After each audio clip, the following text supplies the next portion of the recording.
My guest on this case study is Anita Brickle from Major Movement in Melbourne, Australia. She is a fabulous remedial massage therapist who's also a Pilates instructor. And she's going to share with us her story of going from, reasonably booked herself to growing her team of beautiful three, where she's got a Pilates instructor, an admin assistant who works off site, as well as a brand new grad that she's just hired. And just to talk about what she had in place in her business and what she didn't have in place in her business and what she's learned over the last couple of years of working with massage champions.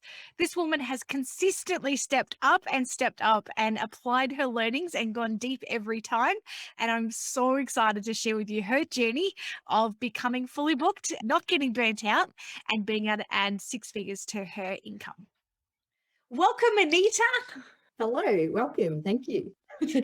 Thanks so much for agreeing to have a chat with me today. I'm really excited to be able to share your story. Do you maybe want to give us a bit of an overview of how long you've been treating and the kind of modalities that you practice? Yeah, cool. I've been treating for over 10 years and I kind of came from a bit of subcontracting to another clinic. I worked with physios, osteos, other massage therapists at that clinic and started my Pilates journey at that clinic as well. So it was myself and an osteo who were both kind of studying it at the same time, and we didn't have any Pilates stuff at that clinic. So we sort of talked to the director and we're like, can we open up a Pilates studio for you? So yeah, I trained out of there for about 8 or 9 years and before branching out on my own for this is now my third year. Exciting time, exciting time. So, where were you at in the business? Like, how many clients a week were you seeing before you started having coaching? I was kind of at a pivotal point of it was kind of during COVID where I think we had had a lockdown and then I went back into it and then I got quite slammed. So I went from probably a year or so without coaching. And then COVID happened and then it was sort of like I'd built the business up and then I was like, shit, I can't do this anymore. Like it was quite a lot. So, and I didn't quite know how to build it so it wasn't just myself as the brand. Yeah. So then I reached out to you guys and got started. Nice. So, what was it like? What were you looking for when you were looking for coaching? What was it that you were actually looking for in your business? I think it was probably like I had done some work in management at the previous clinic. So I was the Pilates studio manager. So I had done a little bit of work around working with people and being people's boss, so to speak. But I wasn't probably super confident in it or about I wanted to know how to find staff and pay them the right way and do everything properly. I know there's lots of people out there that there's lots of things that us as therapists don't know about, I don't know, even just the accounting side of it, how to know your numbers and things like that. So actually more of the business end of it. I felt like I had the personality to be able to be a boss, but I didn't quite know the steps to get there. Yeah. Yeah, Yeah. which I think a lot of therapists experience. We can be really good in the treatment room and we could have had experience in other places, but then putting that hat on to do it ourselves is a bit more of a leap to go at my own clinic and I have to do this. Okay. All right. So what was it about us specifically that made you want to choose Massage Champions? Well, I jumped on a webinar with yourself, and the thing that caught me because COVID was fresh back then, and it was sort of how to take your business online. And I was like, okay. And I'd done a little bit of stuff around online fitness stuff entering into COVID, and I was like, okay, well, how can I make this work? So jumped on the webinar, and then I don't know, there was something about you yourself delivering it. I was like, I feel like she knows what she's talking about, which drew me towards you guys to sign up. And probably at the start, I was like, no, I don't need it. Like, I'm pretty busy. But then when I thought about it, I was like, yes, I'm busy, but I can't handle being this busy. So I need to be able to let it go somehow. Yeah. Yeah. So it's kind of, and sometimes that happens when we're at that cap, like we're at that ceiling of going, well, I can't necessarily see any more clients. I don't necessarily want to see any more clients. Where to from here? Like I'm kind of Yeah. fully booked, but I need help in order to go to the next level, which is to scale. So what was some of the first things that you remember from joining the program? What did you start to learn and notice? Probably that I don't know everything. I think there was some resistance from me at the start of this at the start. At the start it was learning a lot about the mission, vision, and values and how important that is. I was like, yeah, I know that stuff. I just want to know how to hire someone. But reflecting now, I'm like, okay, well, to hire people, you need to know all that stuff and believe in it. And I think that's number one where I started to shift once I understood about knowing the why and why we do what we do. It's not what we do. Once I kind of understood that and then understood what resistance actually is and then how to break through resistance has been quite powerful for me. And so let's talk a bit about that. Like, what are some of the things that the resistance for you? What has that looked like, and what have you learnt to overcome it? I think for me, diving deeper into emotional things, sometimes I think I put this barrier up in my own eyes that I don't even recognize. So being able to be okay with resistance or be okay with the messy has been a big learning for me, and not sort of stress about it and go into a hole, which I didn't too much. But yeah, I think understanding that that's all part of the peaks and troughs of a business has been really, really powerful. Yeah. And like, I think often we don't hear about that, the kind of, it's okay to sit in the messy. And like one of my old mentors said, your business will always be broken. And my instant response is to twitch and go, no, it won't, I'm going to fix it. Damn it. However, it's like, you know what? Yeah, some parts of the business are a bit broken and we'll come back to them when they're important, but learning which bits need to have the right structures and the right support usually comes from a greater awareness of where we are and where we're at. And when we understand that more, it's like, okay, well, I need to support that part of the business and now I need to work on that part of the business. And it can be a bit more of a systematic approach rather than scattergun or having to try and do everything. Yeah, Yeah. for sure. So in terms of you're bringing on board your team, how many team members do you have now? At this stage, I've got three, and all in different segments of the business. So I first started with a Pilates instructor, and basically that was just to offload the amount of classes that I was having to teach and not lose too much in terms of paying staff. So that was a really good shift for me in that I could be treating at the same time as a class was running. And the feeling that that actually brought me was pretty satisfying. I could hear people having a great time and strengthening their body whilst I was fixing bodies. So that was really cool. And I think she's been with me now for a year and a half. That's pretty much when I started hiring people.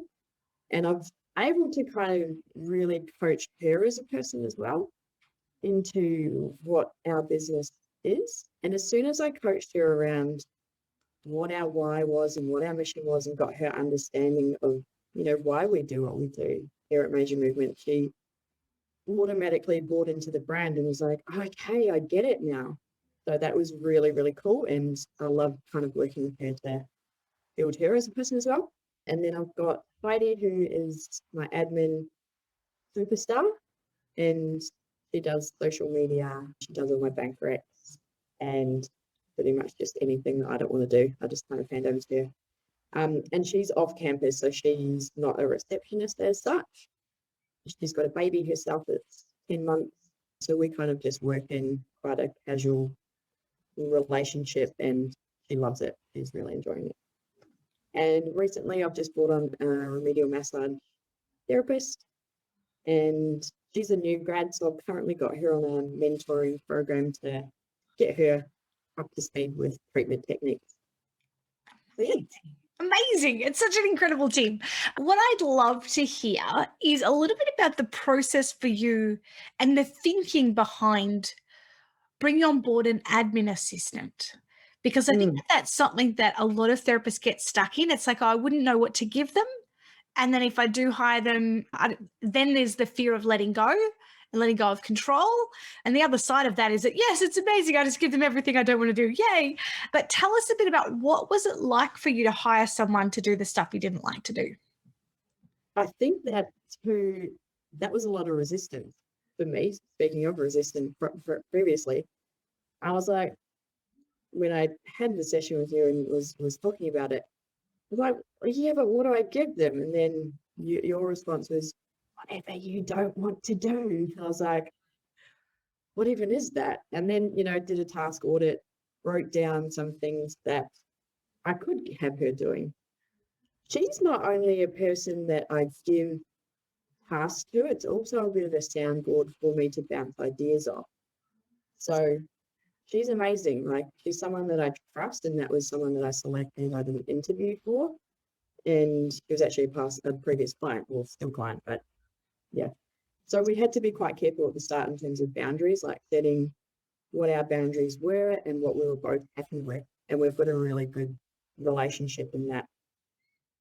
She'll tell me anything, I'll tell her anything. So in terms of giving her tasks, it's like she'll be like, yes, that's a great idea. So then it will kind of give me that satisfaction of like, okay, that is a good idea. And then she'll give me ideas too. So yeah. Yeah. And that's when you've got someone who's a really beautiful values match and there's so much cohesion. Oh, it's a beautiful, beautiful thing to be able to go, oh my gosh, not just am I like getting them to do the task and they're ticking it off. It's actually like, yeah, like that sounding board and that kind of relationship that says, this is where the business is going. This is the values. This is why we're doing what we're doing. Now, everything we're doing here is supporting that and supporting the business owner to do the things that are in your zone of genius, which is not bank recs and the things that we get hit. Even as I said that, for those that are listening, she twitched. She was like, no, bank recs is not our favorite thing to do. I'd much prefer to see clients, right? Yeah. Yeah. I love that. And so what sort of check-ins do you have with your staff around training or KPIs and things like that? What have you created in terms of those things? So for my Pilates instructor, Danny, each week I get her to fill in a Google form, and that's sort of just how she's feeling, how many clients she had, and then we can get like pretty much a percentage breakdown of what her class is, or how many people she's done their class. That's a really good overview of how she's going, how she can track her own numbers. Social media, we get her to do some posting of her doing some cool stuff on the reformer, and that targets her audience and our audience. So then she just kind of feeds back how many she did per week, how she's feeling. And I also ask, what are we doing well or what can we improve on as a business? And she's always got really valid feedback. And it's hilarious in that whatever she says, I've almost thought about a week or two prior or had already done. So it's like we're on this same wavelength. It's quite funny. I tell her, I'm like, I'd already thought of that, or I'd already bought a painting. Yeah. So, and then, I just ask her if she's enjoying her classes and, if she wants to add anything to our business. Yeah. And I think that the transparency in leadership, when we ask for feedback and actually listen, is sometimes incredibly surprising. We often talk about this even in our program. We really appreciate feedback, and each week we give people the opportunity to share their ideas because you guys see it from a different perspective, as our staff do as well. And I think to be able to ask that, not only does it give them the opportunity to have some buy-in, but it also sets them up to go, oh, what else can I be thinking? Like, it actually teaches them to be progressive in their thoughts rather than just do what's in front of you here today. And it's so powerful, especially when you've got that beautiful synchronization and rapport that her thoughts become your actions before they're even spoken. It's so beautiful. And that only happens when we have such a beautifully values matched team. And that's the power of knowing your own values and then actually hiring to those values, is that you can build such beautiful and deep rapport. Yeah. Yeah. Pretty cool. So cool. So you have undertaken a couple of reasonably large results since you've been working with us. Do you want to maybe share a bit about what it was like to move locations and what you did with that? Yeah. So you're coming towards the end of the last COVID lockdown. So I was subleasing with a boxing gym. So I had 2 rooms with them, one being the Pilates studio and one being one treatment room. Towards the end of COVID, it was about 3 or 4 weeks before we were allowed to open. They were like, oh, we're closing the gym. And I was like, oh my God, you could have told me like a month ago. Sort of picked everything up, shipped it out, and then I'd I'd started looking anyway because I don't know, I was getting to a point where the space wasn't quite big enough and I did want to scale up. So found a new place and then signed the lease pretty quickly. In that time, in that interim time, I was reading from home just to tick all the clients over that hadn't been seen for a couple of months, and then signed leases and got all the fit out set up. So we've got 2 treatment rooms now, and then a Pilates studio that's probably 3 or 4 times the size of what it used to be. Well, in terms of size as in square meterage, and then we've doubled the reformers that were in there. Wow, that is amazing. And it is a big undertaking to, take on a new lease, but also fit out a clinic. To be able to do it all with a smile on your face, I think is testament to your own hard work and the planning that actually went into that. It was quick, but you very much planned that out really strategically. Yeah, it was pretty tough, but pretty happy now. Yeah, so good to be in there. So good. And what are some of the other results that you've had as a result of getting to know your mission, vision, and values and having these amazing staff? What are some of the other things that you've been able to achieve? Well, I think going to retreats has been really powerful for me, and I make sure that I do take the time to get to them. I know you've got the online space that you can do it in, but I really take the time to book in the week or whatever it is off to get out of the business. I've found that's really, really good to plan, step away, and just get some fresh ideas off other people. So I've really, really taken a lot out of going to the retreats, and just even the stuff that you guys cover in there about behavioural flexibility, different tendencies of people. I've learned heaps about that and have been able to take that into my personal and professional life as well. Yeah, talk a bit about this. We talk about the behavioral profiling, like DISC, and also the 4 tendencies. Which of those has really resonated, and how has that impacted your life and the people around you? It makes me understand what I do. It makes me understand my behavior, and I'm like, when I do stuff, I'm like, huh, okay, that's a part of my DISC profiling or my tendencies. But now I'm able to look at people's personalities and be okay with why they're answering that way or why they're behaving in a certain way, and then be like, okay, well, how do I behave to then get the best out of them? So I can really understand different personalities in people and different behavioral types, which is very fascinating, but very cool. And it's so incredibly important. The person with the most behavioral flexibility has the greatest amount of influence. So, for example, if you've got team members and then, you're trying to teach them something and they're just not getting it, it's like, if you understand why they're asking what they're asking, you can then be flexible in your response and respond to that, as opposed to react to, why is this person so different to me? And it does change the game. It changes the outcome for your clients because you can hear what they really say. You can hear the code behind the language, what they say. And you can also decode your staff and family members as well. Yeah.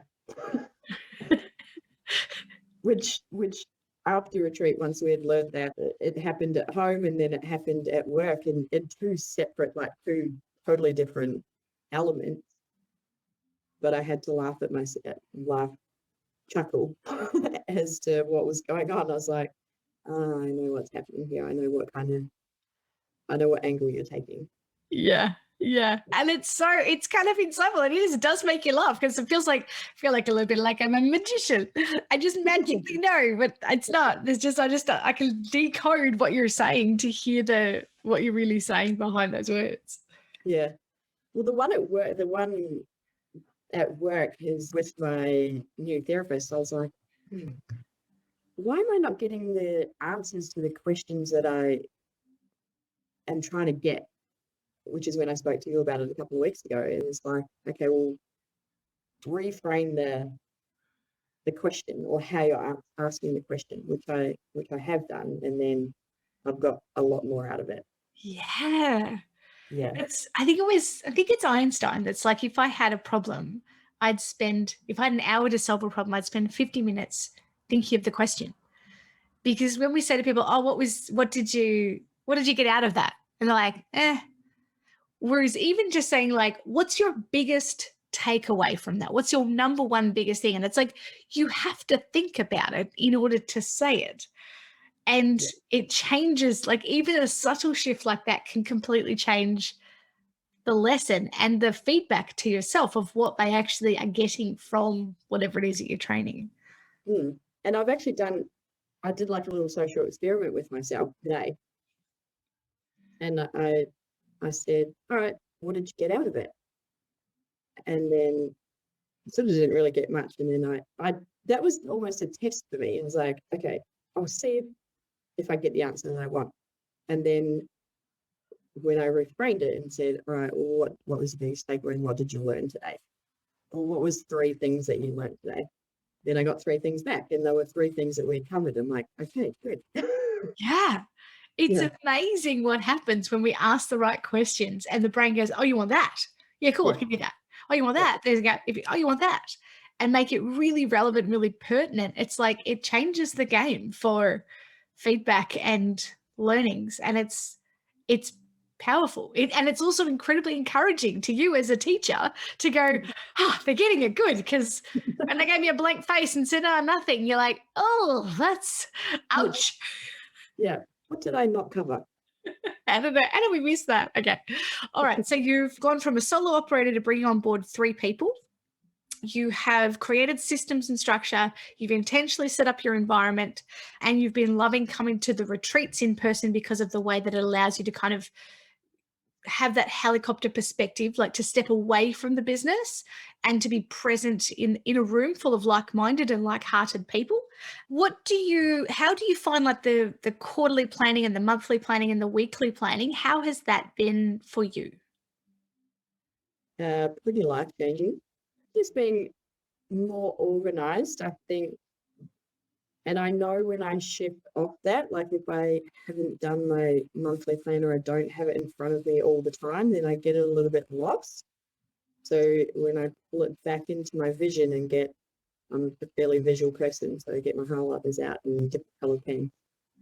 Then I pull myself back in. I'm like, okay, plan it, do it, and then tick it off. And what does it feel like when it's been done?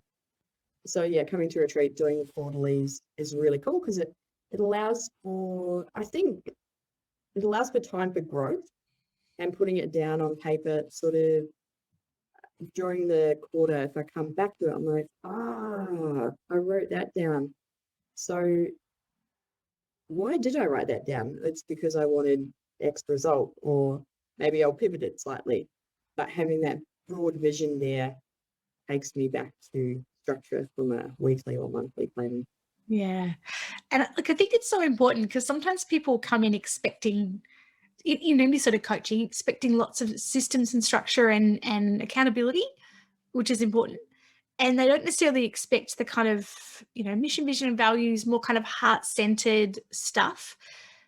But we talk about mindset and mechanics because the two are inextricably linked. If all we do is the mechanic side of things, we end up human doing.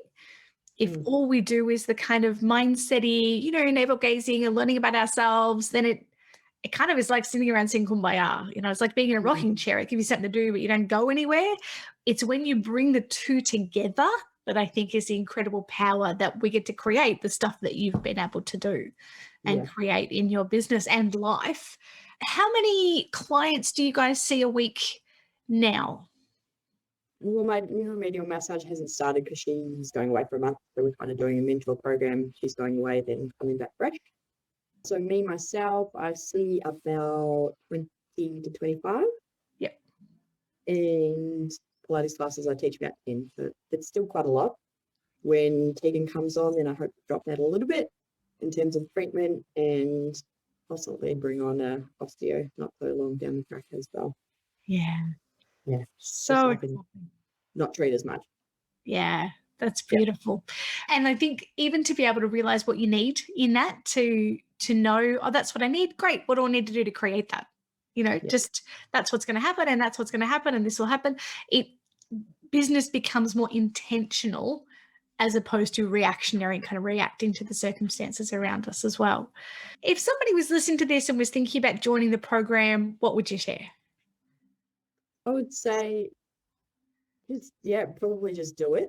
Again, there was a bit of resistance from me in terms of, "Nah, I think I'm okay." But if you feel like you're either not building as quickly as you want, or if you feel like your business is just up your throat and kind of just surviving, then it's a really, really good program to be on.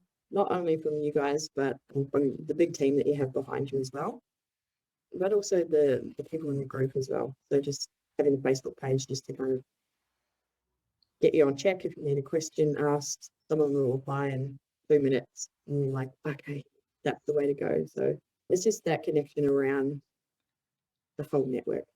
Yeah, beautiful. I love it. Anita, thank you so much for your time today. I really appreciate you taking time out of your busy week to chat with us. And thanks so much for sharing your story. Oh, good. Thanks for having me. Thank you so much for watching all the way to the end with that. I know that Anita's story will often resonate with a lot of therapists who feel like they're kind of capped, like their growth is kind of capped and they're the bottleneck of the business. If that's you and you're looking for how to move forward, how to grow and change, then we would love to speak with you. Whether you found this case study by accident or by intention, we would love to be able to make sure that you have a conversation with one of us, one of our team members, to be able to talk to you about how to scale in your business and how you might be able to bring on board a team and just really live life with ease so that whatever is coming your way, you have the opportunity to be able to move through it and have that adaptability in yourself and also in the business as well.